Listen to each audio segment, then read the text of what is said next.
En mai 2017, les Éco-Business donnent la parole à Philippe Collinet, directeur de la communication de chez Kronenbourg, qui expliquait que l'année dernière, Kronenbourg avait allié le fruit de la passion et le citron vert. Cette année, les fruits rouges sont plus plébiscités. C'est de quoi faire oublier l'amertume du houblon. Les femmes, aujourd'hui, sont très consommatrices de bières aromatisées. Dans un pays où la place du vin est forte, l'amertume est moins appréciée. En mars 2018, la brasserie écossaise Brewdog met sur le marché, à l'occasion des Journées internationales des droits de la femme, une bière rose, la Pink IPA. L'objectif de la démarche est simple, Brewdog tente de dénoncer l'écart des salaires entre les hommes et les femmes en renversant 20% des bénéfices perçus sur la vente de la Punk et de la Pink à des associations œuvrant pour l'égalité des sexes. Dans les bars, le brasseur proposera également à sa clientèle féminine des breuvages pour un prix 20% moins élevé. Le 15 octobre 2014, le site internet happybedtime.com relayait l'information située au Japon d'une poupée gonflable qui, en lui pressant les 10 bars, permettait de remplir son verre de bière. Les gars, moi hier j'étais à l'anniversaire de ma meuf et tout le monde ou presque buvait du vin ou de la bière à la cerise là. De la crique, Ouais. une bière de gonzesse. Mais non les gars, le goût des femmes ne sont pas limités qu'à ça. Je sais, je faisais une blague. Ah. Vous savez qu'à partir du début du XXe siècle, la femme apparaît dans les publicités pour la bière, comme celle qui sert à boire à la jante masculine. L'archétype masculin est mis en avant et la femme est projetée au second rang. La position de la femme vis-à-vis de la bière change. Et suite à la révolution industrielle, les femmes ont aussi commencé à boire moins en moins de bière. La plupart des publicités sorties depuis cette époque, et encore parfois aujourd'hui, font l'apologie de la bière. Cette boisson pour les hommes, les vrais. Et ça a pas toujours été comme ça?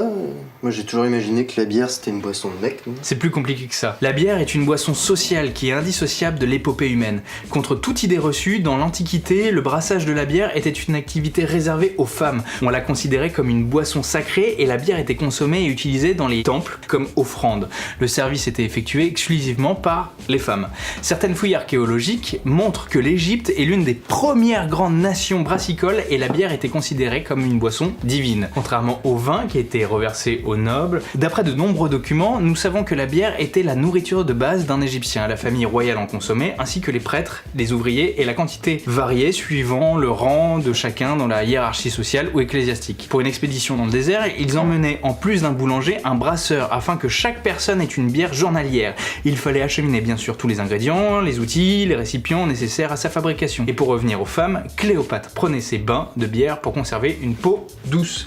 À la différence de l'homme qui ne fait que la boire finalement, la femme, elle, l'utilisait non filtrée après un accouchement pour améliorer les montées de lait et assurer le maintien de la sécrétion lactée. Exactement, et pendant la protohistoire, donc les Gaulois, la fabrication était presque toujours confiée à une femme, dont le rôle reproducteur s'appliquait pleinement à la bière. Après, au Moyen-Âge, les outils de brassage faisaient souvent partie de la dot des jeunes filles. Puis à la Renaissance, la bière s'est retrouvée quelque peu délaissée, au profit du vin. Les femmes ont été progressivement écartées du processus de fabrication brassicole qui est devenu l'apanage exclusif des hommes. Seules les femmes de brasseurs pouvaient conserver le droit d'exercer le métier, car elles étaient dépositaires du secret de fabrication. Au 19e siècle, comme je le disais tout à l'heure, la femme a retrouvé une petite place dans le milieu brassicole, en figurant sur presque toutes les affiches publicitaires. Elle devient alors un support promotionnel indispensable, car elle fait vendre la bière. De nos jours, les femmes redécouvrent cette boisson, source de minéraux, de vitamines et d'oligo-éléments. Consommée avec modération, la bière est considérée comme une boisson bénéfique. Riche en vitamine B, elle facilite l'absorption de minéraux, comme le magnésium, très utile pendant les périodes de stress ou de régime alimentaire. Les femmes consommatrices régulières ont un moindre risque de fracture et peuvent observer un recul de l'âge de la ménopause. Les femmes, aujourd'hui, représentent environ 28% des consommateurs de bière. Elles sont plus nombreuses à consommer de la bière entre 35 et 49 ans. Tu vois, en fait, la bière, c'est pas que pour les hommes. Non.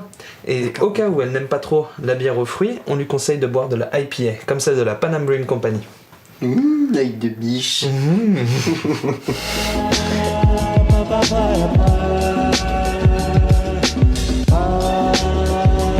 Bye.